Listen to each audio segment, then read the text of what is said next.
O senador Cleitinho, da tribuna, mostrou trechos de uma entrevista concedida pelo ministro Gilmar Mendes, do Supremo Tribunal Federal, em que o ministro atacou o poder legislativo e sugeriu que o STF tem poderes absolutos. Cleitinho leu trecho da matéria que relatava que Gilmar Mendes considerou um vexame a atividade parlamentar, que visa conter os arroubos de ministros do Supremo, e rebateu: vexame é o que vocês andam fazendo aí. Vexame é o que vocês andam fazendo. Porque vocês querem legislar aqui também. Se os poderes são independentes, respeitem o nosso poder aqui. O senador disse: deixem-nos fazer o nosso trabalho aqui, pois eu não tenho medo de Vossa Excelência não, nem de nenhum ministro. E eu vou continuar fazendo o que eu tenho que fazer aqui. Respeite os poderes. Se quer respeito, respeite o nosso. Comece a respeitar este poder aqui. Cleitinho alertou: o Senado não vai ficar de joelhos para vocês, não. Vocês estão achando que mandam no país? Vocês não mandam no país, não. E eu espero que o presidente Pacheco também tome atitude. Eu não sou o presidente do Senado, eu sou um parlamentar aqui, com mais 80, porque se eu fosse presidente do Senado, atitudes eu tomaria. Porque tem muitos juristas, eu não sou jurista, falando que vocês estão errados, que o ministro Alexandre de Moraes está errado. O senador questionou: e qual é o problema de abrir um impeachment? Qual é o problema? Onde a Constituição fala que a gente não pode abrir um impeachment aqui. Quem foi eleito pelo povo aqui fomos nós, não foram vocês. Pelo contrário, nós fomos eleitos e indicamos vocês para poder assumir o cargo de ministro.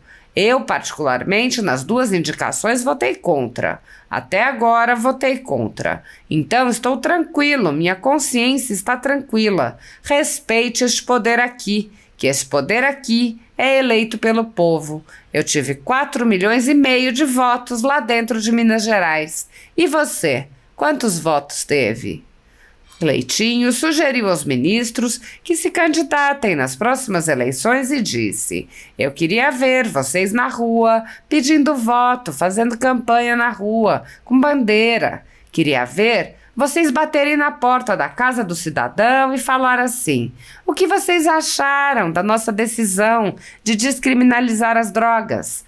A questão do aborto, que vocês também estavam querendo colocar aqui. Se a gente não pressionasse aqui, mobilizasse aqui, vocês teriam colocado também. O Barroso teria colocado. Vão fazer campanha falando sobre isso. Vão fazer campanha. Porque o poder que foi eleito pelo povo aqui fomos nós. Além de representar a minha federação aqui, eu tenho a obrigação de representar o povo. Dirigindo-se a Gilmar Mendes, o senador pediu respeito e disse: e não tem nada demais em abrir um processo de impeachment, não. Quem não deve, não teme. Que medo é esse? É um processo, é um procedimento. Vai investigar, não tem nada demais. Qual é o problema? Quem não deve, não teme. Qual é o problema? Cleitinho lembrou que já há 36 apoios ao pedido de impeachment de Moraes e ponderou que outros podem apoiar agora, após as eleições. Ele garantiu: eu não vou me calar. Eu tenho certeza de que tem muitos senadores aqui dentro também que não vão se calar. Vocês não vão passar por cima deste poder aqui, não.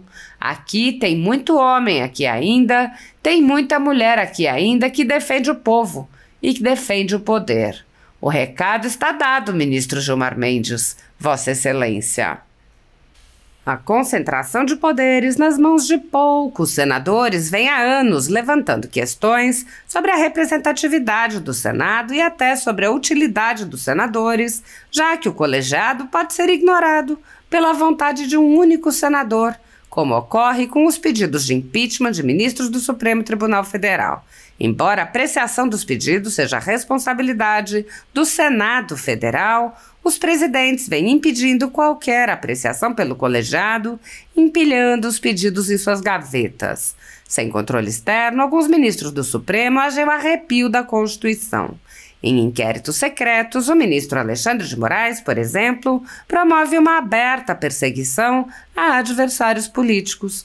Em um desses inquéritos, a Folha Política teve sua sede invadida e todos os seus equipamentos apreendidos. O inquérito foi arquivado por falta de indícios de crimes, mas os dados sigilosos foram compartilhados com outros inquéritos abertos de ofício e com a CPI da pandemia, que compartilhava dados sigilosos com a velha imprensa.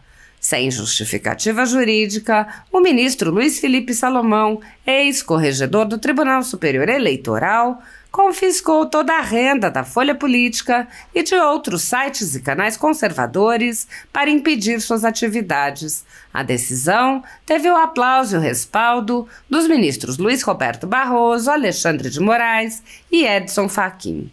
Toda a renda de mais de 20 meses do nosso trabalho é retida sem justificativa jurídica. O inquérito já está no quarto relator, o ministro Raul Araújo.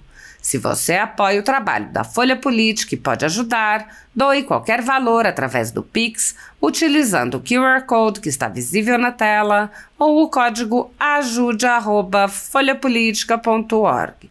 Caso não utilize Pix, há a opção de transferência bancária para a conta da empresa Raposo Fernandes, disponível na descrição deste vídeo e no comentário fixado no topo. Há mais de 10 anos, a Folha Política vem mostrando os fatos da política brasileira e dando voz a pessoas que o cartel midiático quer calar. Pix ajude@folhapolitica.org. Assista. Uma boa tarde a todos os senadores e senadoras, aos servidores dessa casa, à população que acompanha a gente pela TV Senado. Primeiro aqui poder anunciar, comecei a fazer uma mobilização tem quase um mês atrás, falando sobre esse estudo que o governo estava fazendo para poder voltar ao horário de verão. E a gente começou a fazer uma mobilização nacional pedindo para que a população brasileira se manifestasse. Foi feito isso. Marcaram Lula várias vezes para que não deixasse voltar esse horário de verão. E eu queria agradecer agora o ministro de Minas e Energia, que é o ministro conterrâneo nosso aqui, que foi senador, o Alexandre Silveira, que anunciou agora que não terá horário de verão. Então, a população brasileira agradece e a gente cobra aqui, a gente fala, mas a gente reconhece também quando o governo também acerta. E essa decisão foi acertada. Eu queria aqui também chamar a atenção, mostrar essa fala aqui agora que eu acabei de receber aqui, o Gilmar Mendes, essa Vossa Excelência, ministro, ele acabou de dar uma entrevista para a CNN, ó. E ambos passaram por refregas no Supremo Tribunal Federal, com construção da velha lei do impeachment. Se viesse, por acaso, tramitar um processo contra um ministro, certamente haveria discussão se essa lei foi recepcionada, uma lei que foi feita sob a Constituição de 46, se ela foi recepcionada pela Constituição de 1988. Mas eu não vejo perigo, não há nenhuma falta cometida pelo ministro Alexandre ou qualquer outro ministro que justifique um impeachment ou sequer a abertura de um procedimento de impeachment no Senado. O que existe é um incômodo com uma decisão que estava correta.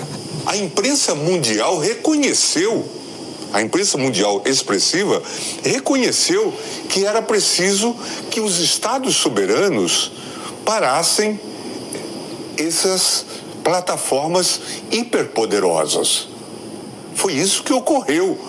Este é um dado positivo da vitalidade da democracia brasileira e não o contrário. Chega, né? Não aguenta esse ministro, o Gilmar Mendes ficar falando, não. Tem mais, gente. Eu queria mostrar para vocês aqui. Não é só isso, não. Quer ver, ó? Deixa eu mostrar para vocês aqui, ó. Olha aqui, ó. Deixa eu ler o que ele falou aqui, que beleza. Gilmar sobre discussão de PEC que autoriza Congresso a assustar atos do STF.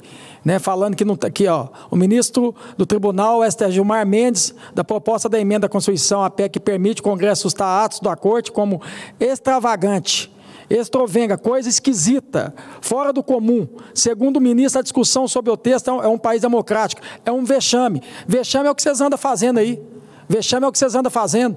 Porque vocês querem legislar aqui também? Se os poderes são independentes, respeita o nosso poder aqui. Vocês não quis descriminalizar as drogas? Vocês não quis passar por cima aqui do Congresso? Pois o próprio presidente Pacheco, que não está aqui nesse momento, aqui, que mesmo disse, falou sobre isso. Vexame a vocês. E sobre a imprensa mundial ter repercutido. E os Estados Unidos, os parlamentares dos Estados Unidos, que não querem a presença do ministro Alexandre de Moraes lá dentro, dos Estados Unidos. Deixa nós fazer nosso trabalho aqui. Pois eu não tenho medo de Vossa Excelência, não, e de nenhum ministro. E eu vou continuar fazendo o que eu tenho que fazer aqui. Respeite os poderes. Se quer respeito, respeite o nosso. Comece a respeitar esse poder aqui. Vou falar, vou questionar aqui sim, vou cobrar. E eu espero que nossos 81 senadores possam fazer isso que eu estou fazendo aqui também. O Senado não vai ficar de joelho para vocês, não. Vocês estão achando que vocês mandam no país, vocês não mandam no país, não. E eu espero que o presidente Pacheco aqui também tome atitudes. Eu não sou presidente do Senado, eu sou um parlamentar aqui, com mais 80. Porque se eu fosse presidente do Senado, atitudes eu tomava. Atitudes eu tomava. Porque tem muitos juristas aí, ó. Eu não sou jurista, mas tem muitos juristas aí falando que vocês estão errados. O ministro Alexandre de Moraes está errado. E qual que é o problema de abrir o impeachment? Qual que é o problema? Aonde que a Constituição fala que a gente não pode abrir um impeachment aqui? Quem foi eleito pelo povo que fomos nós, não foi vocês, não, pelo contrário. Nós fomos eleitos e indicamos vocês para poder assumir o cargo de ministro. Eu, particularmente, nas duas indicações eu votei contra. Até agora eu votei contra. Então eu estou tranquilo, minha consciência está tranquila. Então respeite esse poder aqui, que esse poder aqui, ele é eleito pelo povo. Eu tive 4,5 milhões de votos lá dentro de Minas Gerais, lá. E você, quantos votos você teve? Já que acabou a eleição agora, vai vir um segundo turno, daqui 2 anos tem eleição. Vocês poderiam ser candidato, eu canso de falar isso para vocês, saiam candidato. Venha deputado estadual, deputado federal, venha senador, quem der, hein? Quem der, eu queria ver vocês ir na rua pedir voto, fazer campanha na rua, com bandeira. Eu queria ver vocês batendo na porta da casa de um cidadão e falar assim, ó, o que vocês achou da nossa decisão de descriminalizar as drogas? A questão do aborto, vocês estavam querendo colocar também aqui, se a gente não pressionasse aqui, mobilizasse aqui, vocês tinham colocado também, o Barroso tinha colocado. Vamos fazer campanha falando sobre isso? Vamos fazer campanha. Porque o poder que foi eleito pelo povo aqui fomos nós. Além de representar a minha federação aqui, eu tenho a obrigação de representar o povo. Então respeite, ministro Gilmar Mendes. E não tem nada demais poder abrir um processo de impeachment, não. Quem não deve, não teme. Que medo que é esse? É um processo, é um procedimento. Vai investigar, não tem nada demais. Qual que é o problema? Quem não deve, não teme. Qual que é o problema? Eu ainda tenho certeza ainda que, passando as eleições aqui, a gente vai conseguir ainda mais, se eu não me engano, está com 36 assinaturas por requerimento, vamos ter mais 5 para a gente ser a maioria, para que o presidente da casa aqui, o Pacheco, né, que deu a palavra dizendo o seguinte, quando vocês tiverem a maioria, é a democracia, vai poder dar o procedimento desse pedido de impeachment. E eu não vou me calar. E eu tenho certeza que tem muitos senadores aqui dentro aqui também que não vão se calar. Vocês não vão passar por cima desse poder aqui, não. Aqui tem muito homem aqui ainda, tem muita mulher aqui ainda aqui, que defende o povo e que defende o poder aqui. O recado está dado, ministro Gilmar Mendes, Vossa Excelência. Eu queria aqui também falar o seguinte, né, gente? Eu vi ontem, achei bacana demais, todo mundo, né? Os políticos todos do Brasil, eu falo todos os políticos, tá, gente? Todos. E todo mundo anunciando e falando e dando parabéns para o professor, bacana demais, né? Acabou o dia dos professores. O que mudou para a vida do professor até agora? O que mudou? Até agora não mudou nada. Né? Uma média salarial que o professor tem, então a gente tem que parar de discurso e ir para a prática. Uma média salarial de um professor, gente, é de R$4.000. Você sabe quanto que é dos políticos? 40 mil. O professor tem direito a auxílio moradia? Não, mas os políticos têm. O professor tem direito a auxílio paletó? Olha que legal, gente. Ó. O professor não tem, mas os políticos têm. O professor tem direito à verba indenizatória de alimentação, auxílio alimentação? Os professores não têm, mas os políticos têm. Os professores têm direito a plano de saúde? Quase vitalício? O professor tem? Não, mas os políticos têm. Você quer levar um país a sério, onde que o político é muito mais valorizado que um professor? Vocês acham que esse país vai andar para frente, gente? E fica aqui, chega no dia do professor, rotando, feliz dia dos professores, sem os professores o Brasil não vira nada, a educação não melhora, o professor não aguenta mais discurso, não, o professor quer ser valorizado, o professor quer salário digno, é isso que o professor quer, é isso que o professor precisa. Quantos assessores que um professor tem? Depois vocês olhem aí quantos assessores que o senador pode ter, os deputados podem ter. E eu falo aqui de coração limpo, de boca aberta mesmo. Fala que sim, porque eu não estou falando mentira, eu estou falando a verdade. Então não adianta vir com um discurso demagogo e falar que é dia do professor, se na prática não muda nada. Se na prática ele continua ganhando R$4.000 e os polícias ganham 40. E com um monte de benefício, privilégio e regalia. Que tem ainda 5 bilhões para gastar com campanha política. Que foi provada agora, em eleições agora, como o Pablo Marçal, que teve quase 2 milhões de votos, não usou fundo partidário, fundo eleitoral. A candidata de Curitiba também, que agora, eu não vou lembrar o nome dela aqui também, foi para o segundo turno, não usou fundo eleitoral. Eu fui eleito 3 vezes sem usar fundo eleitoral. Tive 4,5 milhões de votos sem usar fundo eleitoral. O meu irmão foi reeleito agora lá na minha cidade, lá em Divinópolis, lá, com a votação histórica, a maior votação histórica da cidade. Um prefeito nunca teve a votação, que teve quase 80% de aceitação. Sabe quanto que gastou? R$40.000. Numa cidade de 300 mil habitantes. 300 mil habitantes, 40 mil. A concorrente só de fundo eleitoral, fundo partidário, gastou quase 1 milhão. Então aí, como é que não tem jeito de fazer política? E sabe por que eu fico falando isso aqui, gente? Eu falo porque eu pratico. Desde quando eu fui vereador, deputado e senador agora, eu sempre devolvi. Porque eu tenho que deixar, eu tenho que cortar da própria carne, eu tenho que dar bom exemplo. Então, quando eu subo aqui e falo isso, não adianta a gente ficar falando aqui, falando que vai valorizar o professor, se na prática isso não acontece. O professor não aguenta mais discurso, não. O professor não aguenta mais. Inclusive, gente, eu queria falar para vocês o seguinte, eu quero mostrar aqui para vocês aqui, ó. Deixa eu mostrar aqui, para finalizar, viu, presidente? Só paciência um pouquinho aqui que está chegando. Eu queria falar o seguinte, parece que o governo está com uma decisão aí, uma proposta, um estudo, de querer aumentar para o milionário pagar imposto de renda, né?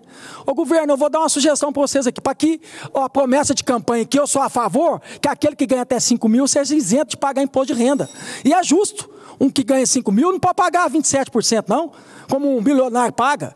Então, se é justo que aquele que ganha 5 mil seja isento. Mas não precisa taxar só os milionários, não, viu? Eu vou dar uma sugestão boa aqui. Eu estou fazendo um projeto de lei, quer colocar emenda também, para a gente taxar os políticos. Hoje não é 27% para os políticos, né? Para vereador, para deputado, para senador, para presidente. Vamos aumentar mais 15%, vamos colocar 42%.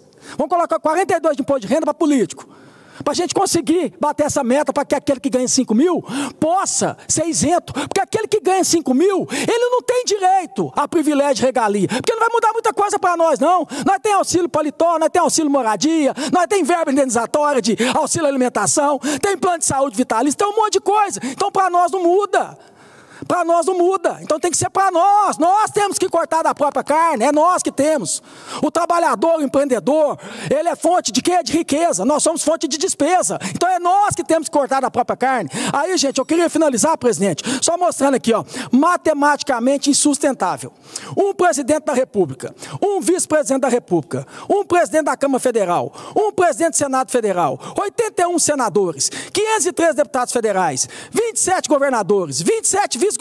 Vice não serve para nada, gente. É só quando o cara morre ou o cara rouba, ele é caçado, aí serve o vice. Mas vice mesmo não serve para nada. 27 câmaras estaduais, 1.049 deputados estaduais, 5.568 prefeitos, 5.568 vice-prefeitos, 5.568 câmaras municipais, 57.931 vereadores. É uma negarricha lotada de vereador, igual estava ontem lá.